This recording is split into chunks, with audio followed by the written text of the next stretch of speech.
welcome back to the Citizen channel. You're all staying safe and well. This is part 2. So if you're not checked up on part 1, please go back and check that out. This is the Just for Blue and 5 for Blue, the early years, where obviously this is a new feature I've got with goal scorers for City over the years who scored 4, goal scorers for City who've scored 5. We even got one who scored 6, but it wasn't allowed to count. But there will be special features on those in the coming weeks and months and who knows years. There's quite a few to get in.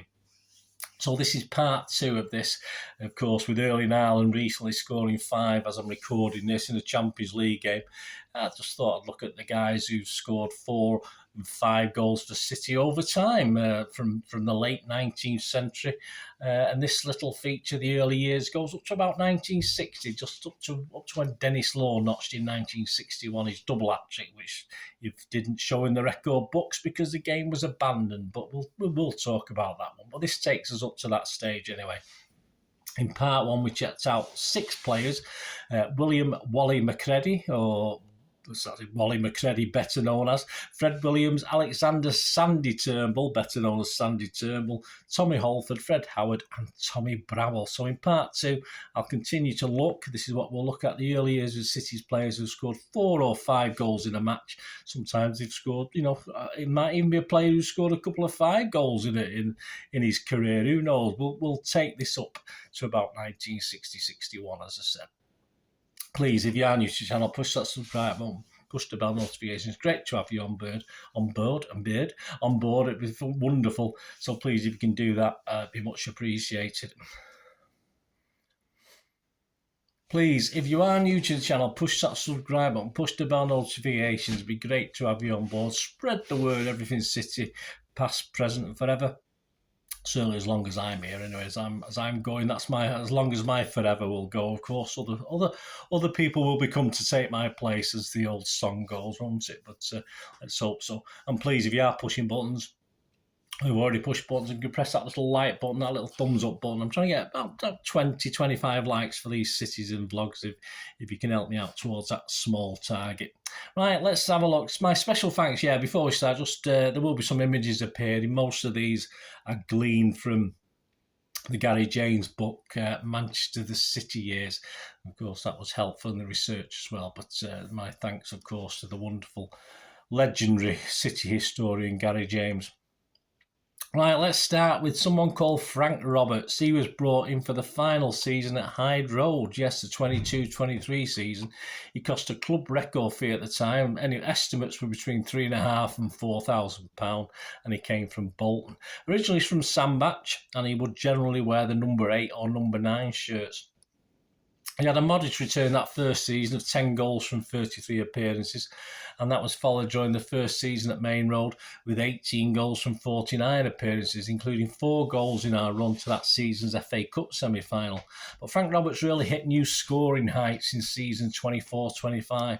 Despite the Main Road pitch, that was a bit of a bog at times, drainage wasn't very good, being more mud than grass. I think groundsmen were changed at certain stages.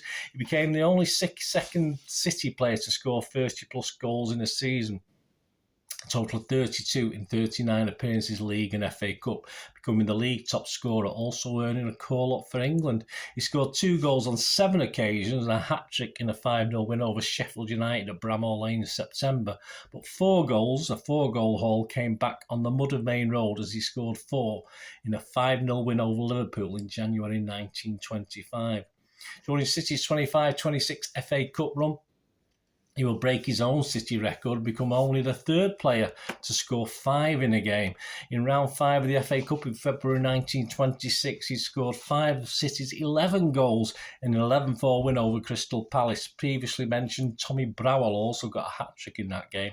In total, he got 30 goals in 45 appearances. Sadly, City lost the FA Cup final and were relegated despite his heroics. In 26-27 Division 2 season, he scored 14 in 27 appearances, followed by 20 in 29. And joint top scorer, City won the Division 2 title in 1927-28.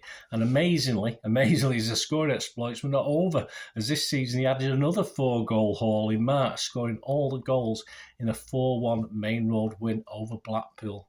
Roberts' last game for City was April 1929, a 1-1 draw with Bolton. So in total, Frank Roberts scored 130 goals in 237 games, included an unprecedented 2 4-goal hauls and 1 5-goal haul. In Division 2 for the 26-27 season, Moston-born Charlie Broadhurst was another to score in his debut in April 1927 away against Darlington. And he notched 4 against the same opponents just 3 days later in a 7-0 win at Main Road. In 7 games at number 9, he notched 7 goals, but City just missed out on goal average on promotion. But City won the division the next season. He added another 15 goals in 24 appearances. He made just 5 appearances in season 28-29 before leaving, scoring 4 times. So he's got a total altogether, Charlie Broadhurst, of 26 goals in 36 games, holding that. I don't know, one legendary number 9 shirt. He played all his games at number 9. On to one of the better-known players, perhaps in City's history, Tommy Johnson. He was another player that left his multiple goal-scoring feat to late in his City career. He started his football career at City at the back end of the 1920 season. He moved to Everton at the tail end of the 29-30 season to join the legend Dixie Dean, and had league and cup success against us, of course, when Everton beat us there after suffering with City a cup final defeat, although he did get a second division titles medal anyway at City. The fans loved him, and many found it hard to forgive City for letting him go that season. He was City's top scorer in 26-27 with 25 goals from 39 starts, as City narrowly missed out on promotion from Division 2. As City won the second division the season after, he was joint top scorer in the league and FA Cup with Frank Roberts scoring 20 in 38 games. Ironically, it was against Everton at Goodison that he managed his 5-goal haul in a 6-2 win in September 1928. And obviously when they come back to buy him, they remembered that, didn't they? He amassed 166 goals in 354 games at mainly number 9 and 10, but he did also wear the number 11 shirt. Robert Samuel Bobby Marshall, or simply Bobby Marshall, time at City was interesting to say the least. He came to City in March 1928 from Sunderland and enjoyed a second division winners medal, a win and a loss in the FA Cup final, and a first division title where he played centre half. He was swapped from defence to attack during his stay at City. He would get 5 goals in City's 1929-30 FA Cup campaign in a home 4th-round replay against Swindon. He hit 5 in a 10-1 win at the end of January at Main Road. He scored 80 goals in 356 games. His final season was 1937-38, where City, a year after winning the title, of course, as you should know, were relegated just 12 months later. And on to another very well-known player. And of course, had links to Sergio Aguero, because Sergio Aguero took his record. Eric Brook came with another star at the time, Fred Tilson, who came from Barnsley. Eric Brook amassed 177 goals, as I said, which was the record before Sergio came along, in a near 500 games for the Sky Blues between March 28 and September 39. So like Bobby Marshall, suffered the ups and downs of being a City player during that period. The guy had the constitution of an oxo and missed games very rarely in his time at City.